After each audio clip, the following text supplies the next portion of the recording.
Hello guys, welcome back to my channel Kathas diary. আপনারা সবাই কেমন আছেন? আশা করি খুবই ভালো আছেন। তো আজকে নিয়ে চলে এসেছি নতুন একটি ভেজিটেবল, যার নাম জুকিনি। তো এই জুকিনি একটা নতুন দুর্দান্ত রেসিপি, যার নাম জুকিনি টকঝাল মিষ্টি। তো চলুন দেখে নিই এই রেসিপিটা আমি কীভাবে তৈরি করে নিচ্ছি। So let's jump into the video.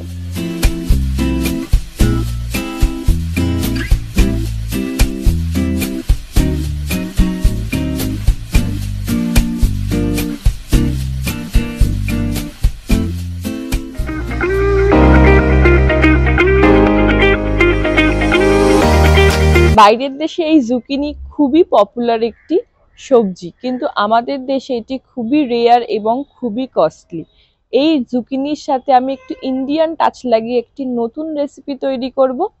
ভিডিওটা স্কিপ না করে সম্পূর্ণ দেখবেন, আশা করি আপনাদের সকলের খুবই ভালো লাগবে। এটি হলো জুকিনি, আজকের রেসিপির স্টার আইটেম। এর স্বাদ খানিকটা লাউ আবার খানিকটা শশার মতন। জুকিনি গুলিকে খুব ভালো করে ধুয়ে প্রথমে ওপর এবং নিচের সামান্য অংশ কেটে বাদ দিয়ে দিচ্ছি। তারপর একটি পিলারের সাহায্যে ছাল ছাড়িয়ে নিচ্ছি। পটলকে যেভাবে ছাড়াই ঠিক সেভাবে ছাড়িয়ে নেব। ভিডিওতে যেভাবে দেখিয়েছি ঠিক সেইভাবে কেটে নেব। জুকিনি খুব নরম হয়, তাই একটু বড় বড় করে কাটছি, না হলে গলে ফেনা ভাত হয়ে যাবে। আরো নিয়ে নিচ্ছি রসুন, গোলমরিচ গুঁড়ো, স্বাদ মতন নুন, লঙ্কা গুঁড়ো, রোস্টেড তিল। এটি সম্পূর্ণ অপশনাল, আপনারা চাইলে স্কিপও করতে পারেন। লেবুর রস আর সামান্য পরিমাণ চিনি, ব্যাস সামান্য এই কটি উপকরণই দরকার। একটি পেঁয়াজ কুচি কুচি করে কেটে নিচ্ছি। ধনেপাতা গুলিও মিহি করে কেটে নেব। 6 থেকে 7টি রসুনের কোয়া একদম কুচি কুচি করে কেটে নিচ্ছি। জোগাড়জান্তি করা হয়ে গেছে, এবার মেন রান্নায় ফিরে যাই। এবার একটি ফ্রাই প্যান বা কড়াই বসিয়ে নিচ্ছি।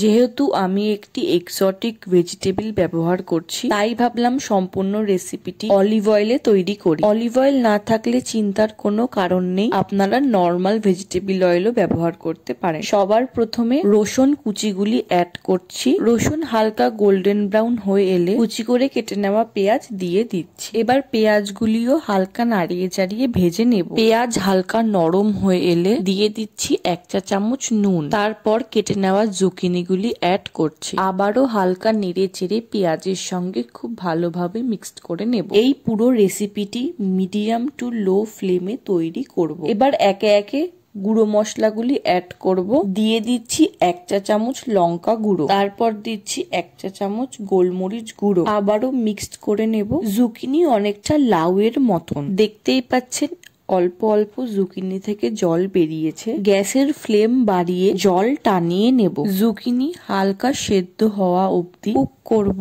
কিন্তু সম্পূর্ণ গলিয়ে ফেলবো না। হালকা কচকচ করলে জুকিনির যে নিজস্ব ফ্লেভার থাকে সেটি বোঝা যায়। জুকিনি রান্না করার সময় একটা কথা মাথায় রাখতে হবে, কোনোভাবেই চাপা দিয়ে রান্না করা চলবে না। চাপা দিলে জুকিনি গলে যাবে এবং এর টেস্ট নষ্ট হয়ে যাবে। সর্বশেষে ওপর দিয়ে 2 চা চামচের মতন লেবুর রস দিয়ে দিচ্ছি। লেবুর রসের সাথে জুকিনি খুব ভালোভাবে মিক্সড করে নিচ্ছি। নামানোর আগে ওপর দিয়ে ছড়িয়ে দেব 1 চা চামচ চিনি। এই চিনি দেওয়ার ফলে সমস্ত স্পাইসের ফ্লেভার আরো বেশি বেড়ে যাবে। দেখতে দেখতে আমার রেসিপিটি তৈরি হয়ে গেল। নামানোর আগে ওপর দিয়ে সামান্য রোস্টেড তিল ছড়িয়ে দেব, হালকা মিক্সড করে নেব এবং ধনেপাতা ছড়িয়ে গ্যাসের ফ্লেম অফ করে দেব। দেখতে দেখতেই তৈরি হয়ে গেল খুব সহজভাবে রান্না টক ঝাল মিষ্টি জুকিনি। এই জুকিনি আগে কে কে ট্রাই করেছেন সেটা আমাকে কমেন্টের মাধ্যমে জানাতে ভুলবেন না। এবার সুন্দর করে প্লেটিং করে নেওয়ার পালা। রুটি কিংবা পরোটার সাথে এই রেসিপিটি তৈরি করে নিতে পারেন, অথবা চাটনি হিসাবেও ব্যবহার করতে পারেন এই রেসিপি। তাহলে আর কি দেরি না করে চটপট বানিয়ে ফেলুন এই